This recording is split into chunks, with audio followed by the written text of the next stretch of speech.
Oke, baik. Hari ini kita akan lanjutkan materi kimia dasar praktikum ya. Oke, ini layar saya kelihatan ya. Maksudnya saya menuliskan sesuatu di sini kelihatan ya.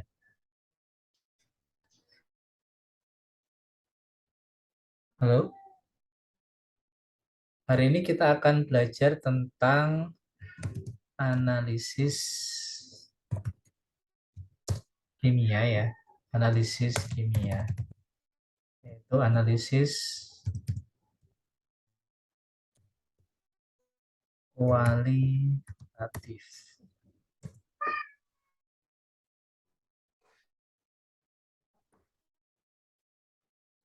Oke, kelihatan ya. Jadi analisis kimia. Hasil, Pak. Oke, kelihatan ya. Nanti kalau misalkan ada gangguan atau nggak kelihatan, silakan saya dikontak melalui Pak Muhaimin atau siapa gitu ya ke WA saya. Baik, jadi hari ini kita akan belajar tentang analisis kimia ya. Jadi analisis kimia itu ada dua. Yang pertama ada kualitatif dan yang kedua ada analisis yang namanya ini. Yang pertama yaitu analisis kualitatif.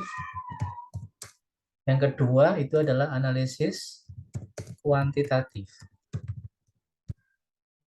Analisis kuantitatif. Ya, bedanya apa? Kalau analisis kualitatif itu hanya mengetahui ada atau tidak, ya, ada atau tidak ada suatu senyawa, ya. Sedangkan kalau analisis kuantitatif itu nanti tidak hanya mengetahui ada atau tidak, tapi kita juga mengetahui berapakah jumlahnya, gitu ya. Nah, hari ini kita akan belajar tentang analisis kualitatif. Nah, contoh analisis kualitatifnya di sini nanti yaitu analisis kualitatif terhadap senyawa formalin dan boraks.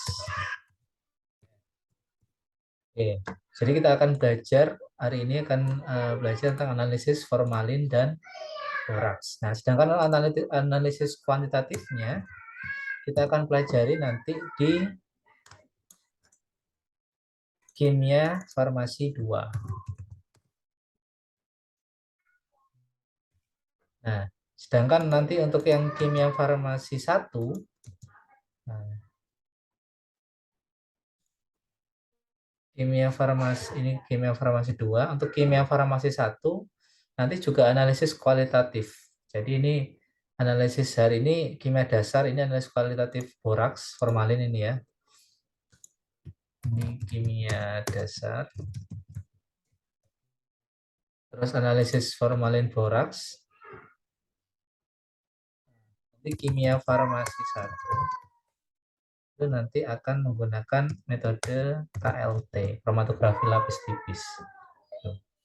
Nah, eh, analisis kualitatif itu untuk yang senyawa yang seperti apa sih? Jadi kalau kita tahu contoh sederhananya yang sekarang kita akan pelajari yaitu boraks dan formalin. Ya, kapan kita perlu melakukan analisis kualitatif itu ketika kita hanya perlu mengetahui ada atau tidak. Ya, contohnya formalin sama boraks. Biasanya di mana kita bisa apa namanya menduga atau ada penyalahgunaan formalin dan boraks ini. Di mana kira-kira ada yang pernah dengar? Makanan. Oke, di makanan ya. Utamanya kalau formalin mungkin kita sering dengarnya tahu berformalin. Ya, fungsinya untuk mengawetkan. Atau bahkan ikan asin gitu ya, untuk supaya dia awet. Nah, sedangkan boraks biasanya kita tahunya di mana? Ada yang tahu? Pernah pernah makan boraks mungkin? Pernah tahu ada makanan yang mengandung boraks? Halo? Bakso ya. Mbak, oke, Mbak Larasati ya, bakso ya. Suka makan bakso Mbak Laras? Ya, jadi boraks itu kalau secara umum biasanya dia digunakan untuk pengawet kayu sebenarnya. Ya, secara penggunaan yang lazim. Tapi yang penggunaan nggak lazimnya dia digunakan sebagai bahan pengenyal utamanya digunakan di makanan-makanan yang memang punya tekstur kenyal, contohnya pentol, bakso gitu ya, terus mie. Nah, selain juga mengenyalkan, dia juga bisa mempertahankan keawetan dari bahan tersebut. Jadi memang boraks ini ya kalau misalkan digunakan manfaatnya banyak. Bahkan kalau kita tahu di Jawa, di sini kebanyakan orang Jawa nggak pernah tahu kerupuk puli. Kalau zaman saya dulu eh, boraks ini atau kalau kita kenal itu namanya bleng ya atau puli ya itu biasanya memang dikasih itu supaya renyah kerupuknya itu renyah dan awet. Nah, itu eh, kalau secara peraturan BPOM bahwa dua dua senyawa ini memang benar-benar tidak boleh ya, tidak boleh digunakan. Artinya sedikit pun itu tidak boleh ada. Jadi kita tidak perlu tahu jumlahmu berapa. Kalau ada formalin atau boraks, artinya berarti makanan tersebut memang berbahaya, dilarang, tidak boleh, sama sekali tidak boleh. Nah, sedangkan kalau analisis yang kuantitatif itu ada kadarnya. Nah, gimana kalau ada kadarnya? Contohnya misalkan ada yang pernah tahu bahan pengawet di minuman sari buah misalkan atau di saus kecap atau dan sebagainya. Ada istilahnya natrium benzoat. Nah, natrium benzoat itu secara peraturan boleh ya atau tingkat keamanannya ada tingkat keamanannya, tapi kalau digunakan secara berlebihan dia akan berbahaya gitu kan. Makanya selain mengidentifikasi ada atau tidak, kita juga harus tahu jumlahnya.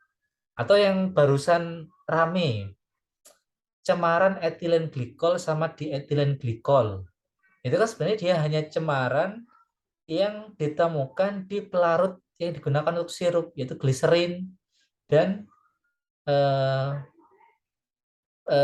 propil propilen glikol ya. Ya, gliserin sama propilen glikol ini aslinya aman, tapi dia punya cemaran di etilen glikol sama etilen glikol yang dia ada batasnya. Sehingga kalau misalkan kita mau menganalisis, kalau hanya sekedar ada atau tidak itu nggak cukup gitu ya. Tapi harus tahu berapa kadarnya. Nah, itulah namanya analisis kuantitatif, tahu kadarnya atau tahu jumlahnya. Nah, biasanya kalau kuantitatif ini ada batasnya, ada range-nya, ada rentangnya, atau ada batas minimumnya, gitu ya. Nah, jadi sampai di sini saya rasa minimal kalian harus tahu ya. Jadi farmasi itu analisis kimia farmasi itu secara umum nanti dibagi menjadi dua ini, analisis kualitatif dan kuantitatif. Nah, kualitatif nanti secara metode dibagi lagi, ada metode yang menggunakan reagen atau alat-alat sederhana yang akan kita lakukan atau yang akan kita simak hari ini, dan ada juga metode yang menggunakan instrumen yang lebih kompleks, yaitu nanti kimia farmasi satu ini ya, dengan menggunakan yang namanya KLT atau kromatografi lapis tipis. Nah, sedangkan nanti kimia farmasi 2 nanti kita akan menggunakan instrumen untuk analisis kuantinya menggunakan dua metode yang sederhana, yaitu dengan menggunakan titrasi, sedangkan yang instrumen yang lebih kompleks nanti menggunakan spektrofotometri. Ini ya, jadi yang nanti akan kalian pelajari spektrofotometri metodenya. Gitu. Oke, sampai sini ada pertanyaan? Ada. Ada? Belum, Pak. Oke, belum ya. Nanti link videonya akan saya share di grup atau saya sampaikan ke Pak Muhammad. Nah, sekarang kita akan menyaksikan eh, metode analisis atau kita akan menyaksikan identifikasi kandungan senyawa formalin dan boraks ya. Saya share screen dulu. Ini saya tutup ya, bicara nutupnya ini. Oh, nggak bisa ya. Sudah langsung saya share screen mungkin. Share screen will close. Oke, okay, continue.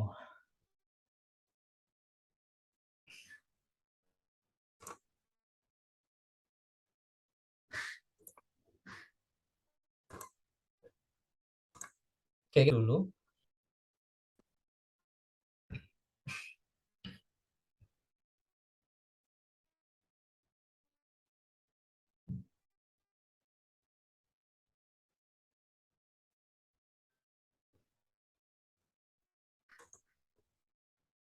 Sudah kelihatan?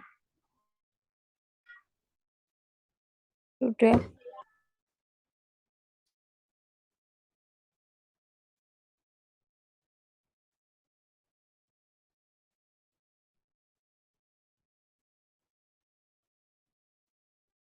Sebentar ya. Biasa laptop saya agak sedikit lemot. Saya tutup video dulu supaya lebih enteng.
Sebentar, lama sekali ya.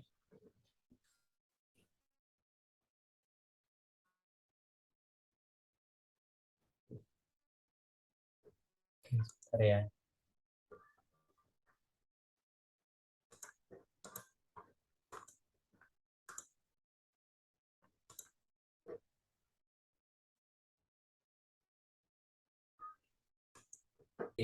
Yang sudah bisa di-play. Kedengeran suaranya? Kedengeran ya? Suara.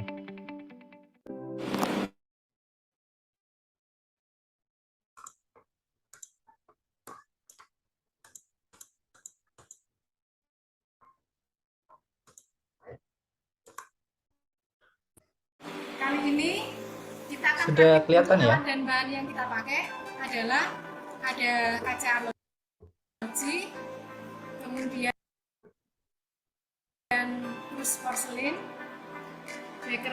Sedangkan bahan-bahan yang kita pakai kontrol negatif, seperti untuk kita menggunakan kental dan prosedur Nah, oke, yang pertama yaitu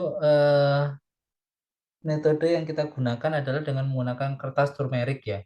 Kertas turmerik ini adalah kertas yang dibuat dari kertas saring biasa, itu direndam atau dicelupkan ke dalam larutan kunyit, sari kunyit.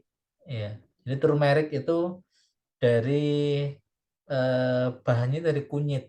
Jadi kita pakai kunyit yang diparut, kemudian diambil airnya, dan itu bisa digunakan untuk mengidentifikasi adanya boraks atau tidak, gitu ya. Jadi kertas harinya dicelupkan ke turmeric nanti jadi warna orange tadi. Nah, kalau nanti ada positif boraks, dia akan berubah menjadi coklat. Kita saksikan videonya.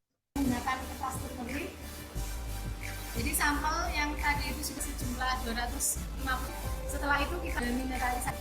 Ya, ini di mineral organik ya. Jadi senyawa anorganik itu yaitu senyawa yang ada di alam, memiliki kandungan mineral ya. Jadi kita menggunakan aqua demineralisata untuk memastikan bahwa di airnya itu memang tidak ada mineral yang bisa membuat positif palsu gitu ya. Jadi kita gunakan aqua demineralisata. Lanjutkan. Kaca pengaduk, gunakan pengaduk kaca, diteresalisasi. Ya, dengan perlakuan yang sama. Setelah itu, ya, untuk kontrol negatif ini maksudnya adalah kita ingin mengetahui bahwa di sampel yang tidak mengandung boraks, ya, NaCl, ya, larutan NaCl, nanti akan ada perubahan apa? Apakah ada perubahan beneran apa tidak di kertas turmericnya. Nah, sedangkan untuk kontrol positifnya nanti kita pakai standar natrium tetraborat yang memiliki kandungan boraks, gitu ya. Kita saksikan selanjutnya. Positif kita menggunakan larutan natures turmeric Nah, itu jadi di kecoklatan Perubahan gitu ya. warna. Nah, kalau tidak ada boraksnya, kertas turuninnya akan tetap sama, cuman kelihatan basah gitu saja ya. Klik pada masing-masing. Kita amati. Kita amati. Nah, setelah dibiarkan beberapa saat, nah ternyata dari ketiga sampel ini ya, bisa dilihat ya, mie, pentol, sama tahu yang mengalami perubahan warna yang signifikan, itu yang pentol ya. Nah, mie kan kalau bisa dibandingkan kelihatannya negatif ya, karena dia hampir sama kondisi warnanya dengan yang NaCl ya, yang sebelah sini ini NaCl. Kursor saya kelihatan nggak? Kelihatan, Pak. Kelihatan ya. Nah, sedangkan untuk yang tahu, nah ini sepertinya kandungan boraksnya sedikit sekali, sehingga ini mungkin ada sedikit warna coklat tapi nggak terbukti ya, artinya perubahannya tidak signifikan. Nah, bisa kita kategorikan negatif juga. Tapi kalau dibandingkan dengan yang NaCl, dia termasuk ya ada sedikit perbedaan lebih coklat ya. Nah, sedangkan yang lebih jelas lagi yaitu pentol ini. Di pentol dia mengandung boraks ya. Karena memang fungsi utama boraks itu untuk mengenyalkan ya. Jadi kalau di tahu, saya rasa jarang pakai boraks. Mungkin formalin nanti ya. Kita saksikan di video berikutnya yang terkait dengan formalin. Nah, kalau pentol ini jelas ya.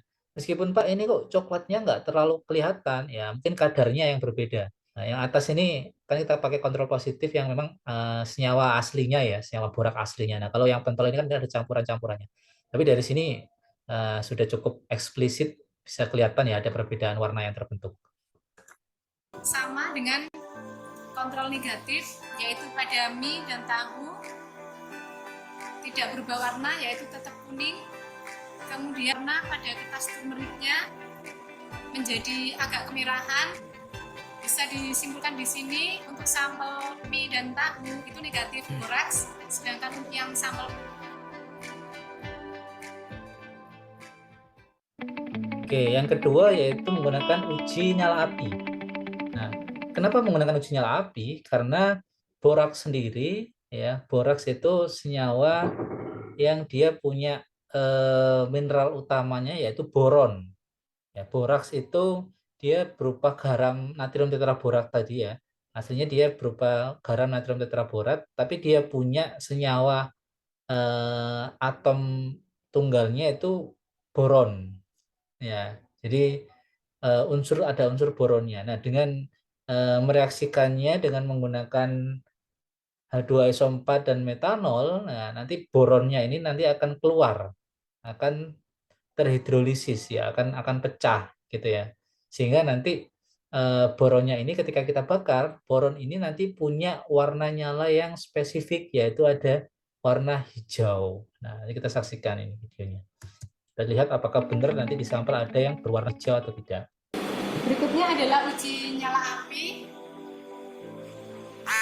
Kita akan mencoba lebih dahulu. Sebelumnya di dalam kus porselen telah ditambahkan larutan metanol dan H2O serta NaCl dan natrium tetraborat pada kontrol positifnya. Nah, ini kontrol negatif dulu ya yang dinyalakan. Kita lihat. Nah, tidak timbul warna. Kemudian nyala api pada kontrol positif.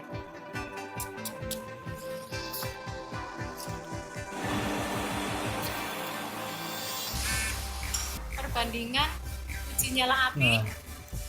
Nah coba kita amati ada sedikit warna hijau ya. Ini karena mungkin ngambil kameranya kurang bagus, jadi warna hijaunya pada kurang. kontrol positif. Nah itu tuh ada sekelebatan warna hijau. Diperhatikan yang di sini ya. Ini yang kontrol positif, ini kontrol negatif. Artinya kalau kontrol negatif apinya tetap warna orange kekuningan, tapi kalau yang plus ada boraksnya.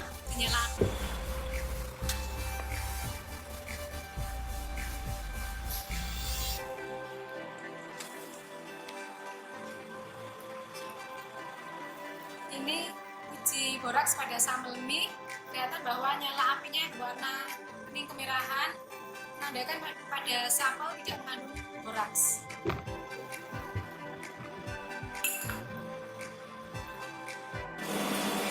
Untuk sampel yang pentol ini ada uji nyala api, kelihatan nyalanya hijau ke orengan.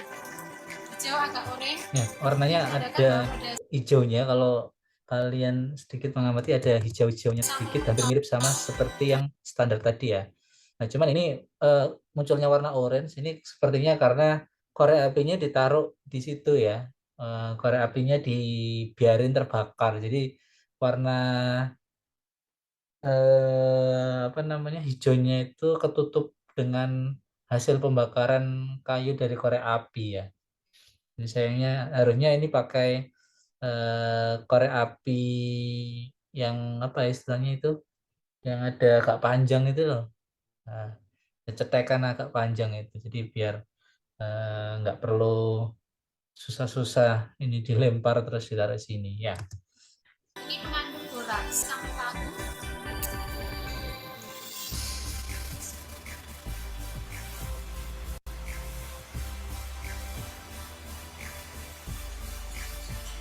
Kelihatan nyala akan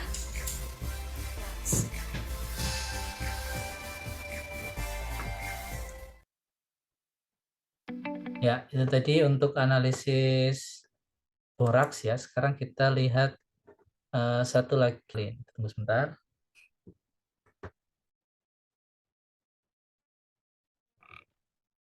Oke, tunggu ya. Masih loading.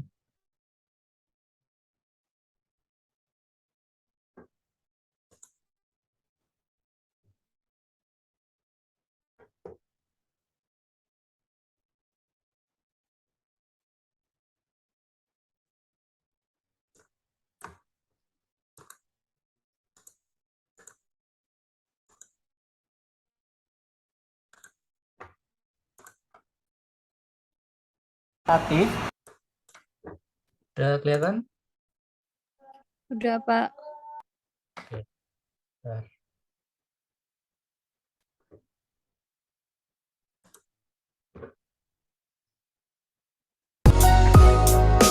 Kan uji makanan. Kita butuhkan adalah tabung reaksi. Kita kasih tabel A dan B untuk kontrol. Kita menggunakan pipa tetes minum 4 dan tentunya sampel. Sampel yang kita menggunakan reagen KM4. Jadi nanti formalin itu bisa kalau misalkan ada KMNO4-nya, dia nanti bisa menguraikan warna KMNO4. Jadi KMNO4 itu termasuk oksidator ya, oksidator. Jadi kalau dia misalkan ada formalin, dia nanti akan warnanya akan pudar. Nah, kalau nggak ada formalinnya, warna KMNO4-nya dia akan tetap warna pink keunguan, gitu ya. Sekarang kita saksikan selanjutnya ya. Positif dan kontrol negatif kita gunakan di tanda di mana kontrol negatifnya nanti akan kita masnya adalah sebagai berikut. Kita siapkan 2 tabung reaksi di mana kita gunakan adalah untuk kontrolkan air sejumlah 2 ml. Sedangkan untuk kontrol positif formalin. Ya, jadi untuk tahu supaya nanti terlihat bedanya ya antara yang ada formalin dan yang tidak ada formalin. Kontrol positif berupa larutan formalin. Positifnya berupa standar formalin. Kemudian KM4 hingga terbentuk perubahan warna.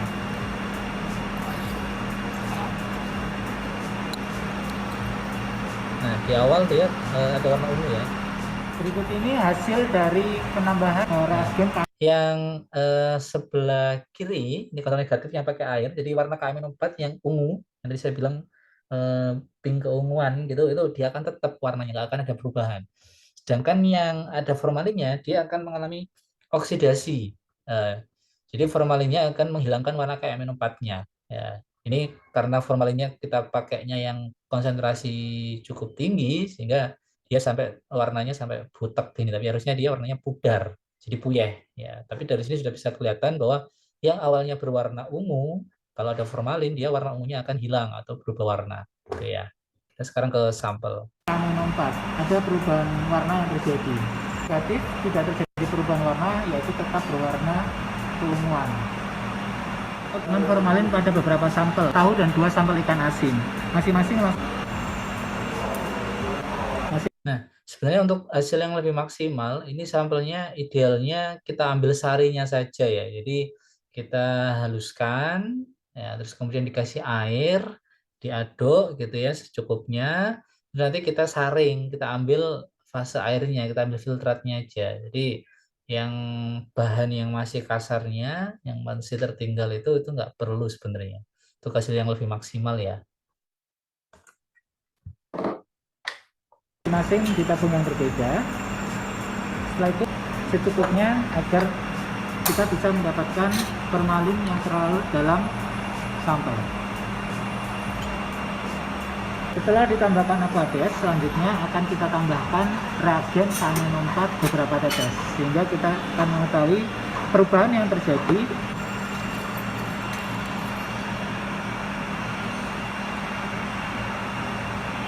Selanjutnya kita bandingkan hasil uji kualitatif formalin sampel kita bandingkan dengan kontrol yang sudah kita buat tadi, baik kontrol positif. Sekarang kita lihat untuk sampel A, kita bandingkan dengan kontrol positif dan negatif. Tahu A ya, kita lihat di tahu yang A yang pertama ini, kalau lihat dari perubahan warnanya sangat jelas sekali ya bahwa tahu A ini dia menghilangkan atau warna ungu dari KM4-nya hilang ya, sehingga sudah bisa dipastikan bahwa di tahu A, sampel tahu A ini memang diduga mengandung formalin ya. Tuh. Karena dilihat dari kontrol negatifnya kelihatan banget ini. Mengandung sampel A tahu mengandung formalin. Lihat ternyata tahu B ya, kita lihat tahu B dia warna KM4-nya masih tetap ya, meskipun ada perbedaan sedikit. Nah, itu mungkin karena pengaruh ada tahunya di situ ya. Nah, mungkin ada senyawa lain, tapi bisa kita lihat bahwa relatif tidak ada perubahan warna ya dibandingkan dengan yang tahu A tadi ya.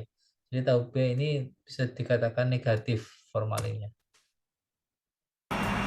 Negatif formalin karena tidak terjadi perubahan warna yang signifikan. Untuk sampel ikan A kita bandingkan dengan kontrol positif dan kontrol negatif. Ternyata sampel ikan, lalu kita bandingkan dengan sampel ikan B. Ya, ternyata sampel ikan B juga mengandung ya, karena memang kelihatan banget perubahan warnanya. Yang sampel ikan A dan B dua-duanya sama-sama terjadi perubahan warna yang signifikan.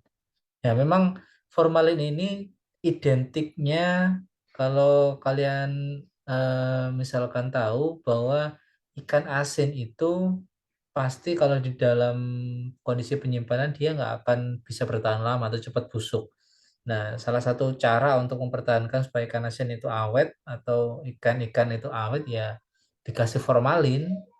Nah, tidak ada bahan lain yang lebih mudah didapatkan dan lebih gampang tanpa menimbulkan perubahan cita rasa ya formalin ini. Makanya formalin banyak digunakan untuk mengawetkan ikan dibandingkan dengan menggunakan tahu ya. Kalau tahu saya rasa istilahnya lebih awet lah, bukan lebih awet, tapi kalau penyimpanan tahu tidak cepat bau busuk ya dibandingkan dengan ikan gitu ya.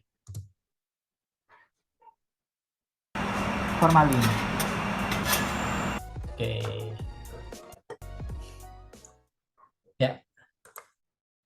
Ya, jadi itu tadi untuk video analisis boraks dan formalin.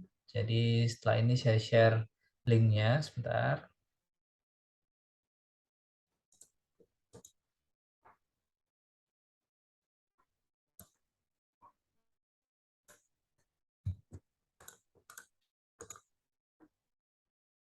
Oke, saya share linknya. Itu di situ juga ada video penjelasan dari analisis formalin dan boraks. Nanti kalian kalau misalkan masih belum paham bisa menyaksikan video tersebut ya. Sebentar. Oke, terus kemudian nanti tugasnya seperti biasanya silakan membuat laporan praktikum, nanti bisa diupload di link yang sama seperti kemarin. Cuma 6 ya yang ikut, jadi saya gampang ngeceknya. Ada yang nggak ngisi satu bisa ketahuan. Itu mungkin ada pertanyaan sebelum kita akhiri? Mau tanya, Iya, silakan. untuk yang uji boraks tadi kan sampelnya dalam bentuk serbuk. Kalau Mm-mm. misalnya sampelnya dalam bentuk zat seperti yang formalin, apakah bisa, Pak? Tetap bisa. Buat dicek ujinya. eh Maksudnya gimana? Boraks sampelnya Kan dalam tadi bentuknya bentuk serbuk. serbuk. Kalau tadi. Nah, ya, jadi sampel makanan utamanya seperti yang kita tahu bahwa boraks maupun formalin dua-duanya fungsi utamanya adalah untuk mempertahankan supaya dia lebih awet ya. Nah, biasanya itu memang sampelnya dalam bentuk padat. Nah, untuk analisis boraks ya dan untuk analisis borak yang metode turmeric, kertas turmeric itu kita harus melarutkan, istilahnya sampel itu kita harus pakai dilarutkan dengan air. Dan untuk istilahnya preparasinya ya, untuk bisa benar-benar mengeluarkan boraksnya, itu biasanya kita harus mengovennya ya. Jadi memang benar-benar menghilangkan kandungan airnya dulu ya.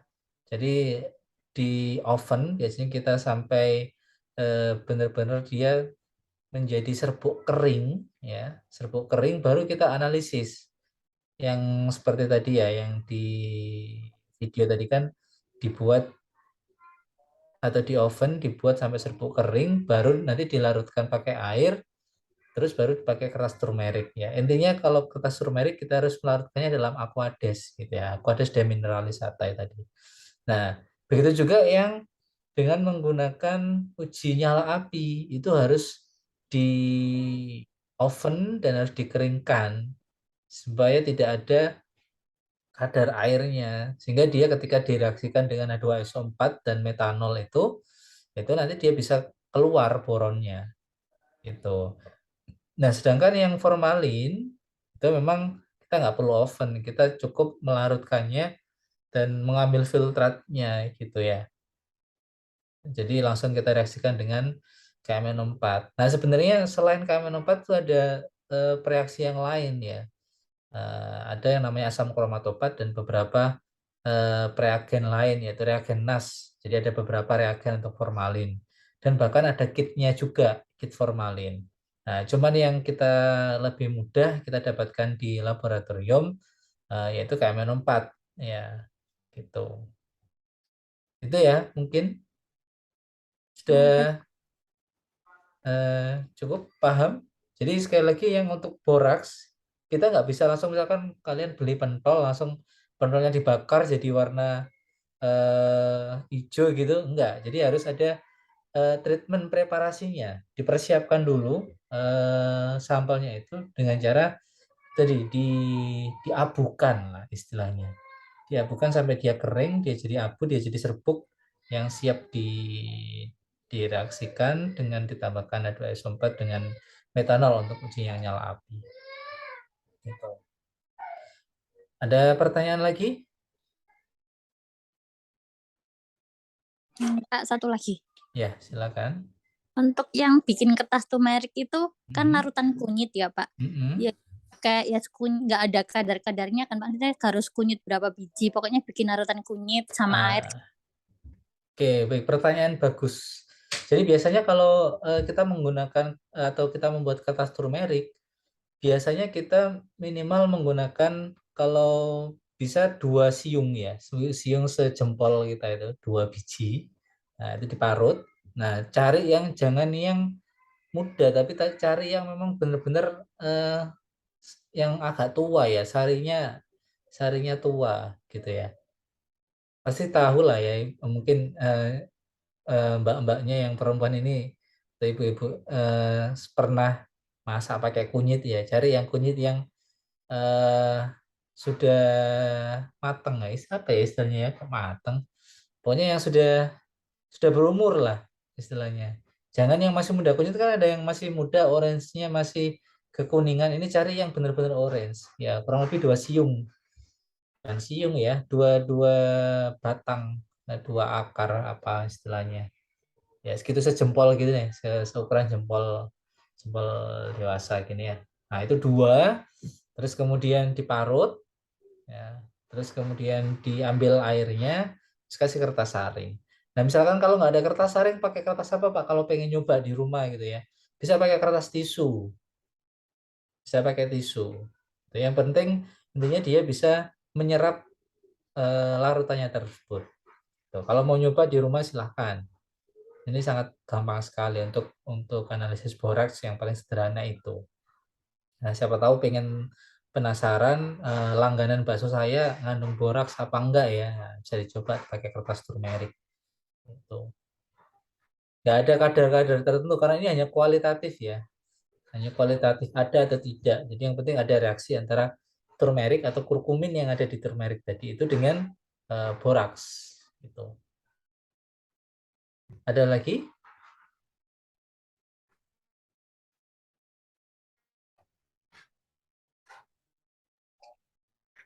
Ada lagi mungkin? Sudah, Pak. Oke, cukup. Nah, kalau cukup silahkan nanti di on kan kameranya, kita capture dulu. Bisa stop dulu.